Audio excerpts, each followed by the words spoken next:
안녕하세요. 그동안 제 강의를 들으신 분들이라면 쿠버네티스의 기본 개념은 어느 정도 익숙하실 거라고 생각을 해요. 이번에는 새로운 기능으로 넘어가기 전에 쿠버네티스가 실제로 어떻게 동작하는지 간단하게 다시 한번 정리해 보려고 합니다.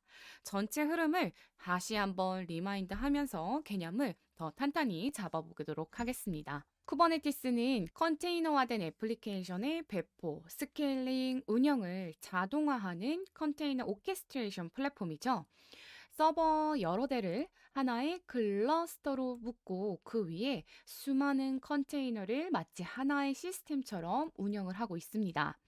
이 복잡한 시스템 운영을 자동화하고 자가 복구하는 구조로 되어 있고요. 이렇게 생긴 구조가 이제 쿠버네티스의 구조예요.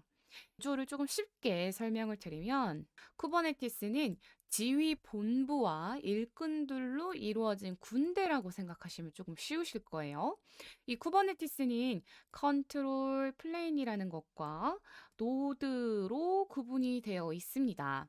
컨트롤 플레인이 지휘 본부다라고 생각을 하세요. 전략을 수립하고 명령을 내리는 두뇌 역할을 하는 곳이 여기다라고 생각하시면 돼요.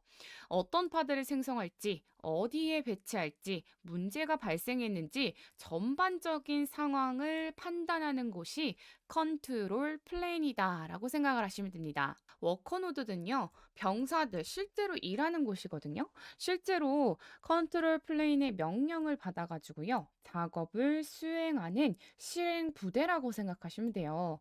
파드를 실행하고 외부 트래픽을 처리하며 컨테이너가 동작하는 공간이 이 노드다라고 생각을 하시면 됩니다. 이 컨트롤 플레인이 명령을 내리면 워커 노드, 병사들이 행동하는 구조가 쿠버네티스의 구조다라고 생각을 하시면 돼요. 조금 더 들어가서 기술적인 구조를 좀 이야기를 드려볼게요. 컨트롤 플레인 같은 경우에는요, 쿠버네티스 클러스터의 두뇌로서요, 모든 결정을 내리는 핵심 구성 요소입니다. 이 컨트롤 플레인 안에는 정말 중요한 애가 있는데요, API 서버라고 있어요. 클러스터와 소통하는 입구예요. 사용자가 kubectl로 명령을 전달할 때 가장 먼저 API 서버, 무조건 이 API 서버와 통신을 하게끔 되어 있습니다. 이 API 서버가 요청을 수신하는 곳이다라고 생각을 하시면 되고요. 그리고 나서 SCD 먼저 볼 건데요. 이 SCD는요, 클러스터의 현재 상태를 저장하는 저장소다라고 생각을 하시면 되는데요. 기억하는 곳이에요. 기억하는 곳. 클러스터의 현재 상태를 저장하는 분산 키 값 저장소입니다. 굉장히 중요해요. 이 SCD는 쿠버네티스의 기억 저장소라고 보시면 됩니다. 클러스터 상태라든지 설정, 리소스, 정보들을 다 기억을 하고 있어요. 예를 들어서요, 파드를 만들겠다라는 명령을 하게 되면은 이 API 서버가 그 요청을 받겠죠. 그리고 SCD에다가 이런 파드 만들기로 했어 하고 기록을 하는 곳이 이제 SCD다라고 생각하시면 되겠습니다. 사실 요 SCD가 없이는 쿠버네티스는 무슨 일이 있었는지를 기억을 못하게 되는 거와 똑같은 처지가 되는 거예요. 그래서 이 SCD는 정말 정말 중요한 곳이다라고 생각을 하시면 됩니다. 그 다음에 이제 스케줄러 같은 경우에는요, 파드를요, 어떤 워커 노드, 어떤 병사들에게 일을 시킬지를 결정을 하고 있습니다. 이 스케줄러를 통해서 우리는 어디에 내 파드를 놓을지에 대한 고민을 줄일 수가 있는 거죠. 그 다음으로는 컨트롤러 매니저인데요. 컨트롤러 매니저 같은 경우에는 클러스터의 상태를 감시하고요. 사용자가 원하는 상태로 유지되도록 조정을 해주고 있습니다. 그래서 이 컨트롤 플레이는요, 언제, 어떤 병력을 어디에 배치할지 계획하고 실행 상황을 지속적으로 모니터링하는 곳이다라고 생각을 하시면 됩니다. 워커노드 같은 경우, 이 워커노드는요, 컨테이너가 실행되는 노드예요. 컨트롤 플레인의 명령을 받아서 작업을 수행하는 곳이다라고 생각을 하셔야 되는데요.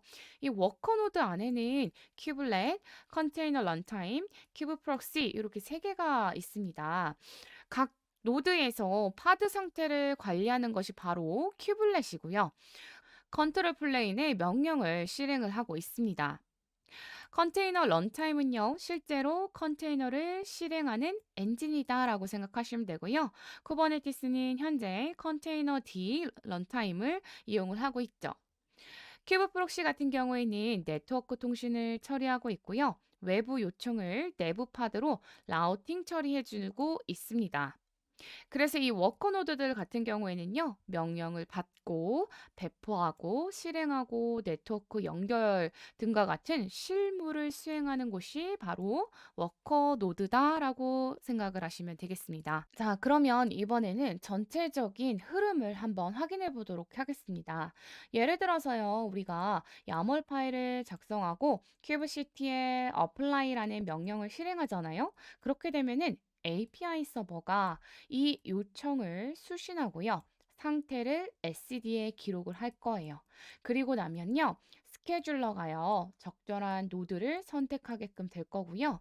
컨트롤러가 상태를 관리할 거고 배포를 시작할 겁니다. 선택된 워커 노드에 큐블렛이 명령을 받아서 실행한다 그랬잖아요. 큐블렛이 파드를 실행해 줄 거예요. 컨테이너 런타임이 실제로 컨테이너를 구동까지 시켜주겠죠. 큐브 프로시가 외부에서 접근할 수 있도록 네트워크 경로를 설정할 거고요. 서비스가 사용자의 요청을 해당 파드로 연결까지 해줄 거예요.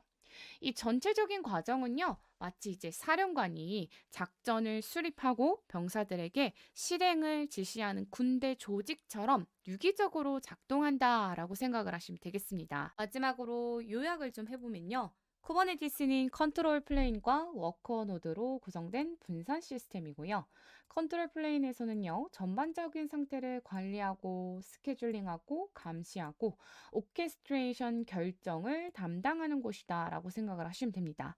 그래서 이 컨트롤 플레인 안에는 API 서버, 스케줄러, 컨트롤러 매니저, SCD가 있었습니다. 워커노드는요, 실제 컨테이너를 실행하는 역할을 하고요. 큐블렛, 큐브 프록시, 컨테이너 런타임이 포함되고 있는 곳이죠. 클러스터는 야멀 파일을 기반으로요. 사용자가 정의한 원하는 상태를 자동으로 유지하려고 동작하고 있고요. 이런 구조 덕분에 확장성이라든지 장애 복구라든지 지속적인 상태 유지를 가능하게끔 하는 거고요. 운영 효율성이라든지 서비스 안정성을 극대화하는 것이 바로 쿠버네티스다라고 이야기를 드릴 수가 있습니다. 오늘 내용은 굉장히 간단해요. 그냥 한 번 더 리마인드 해드릴 겸 정리를 해드리는 거니까요. 라디오 듣는 것처럼 그냥 귀에 꽂으시고 출근길이든지 퇴근길이든지 한번 리마인드 하는 겸 정리해 보시면 좋을 것 같습니다. 저는 다음 시간에 또 오도록 하겠습니다. 감사합니다.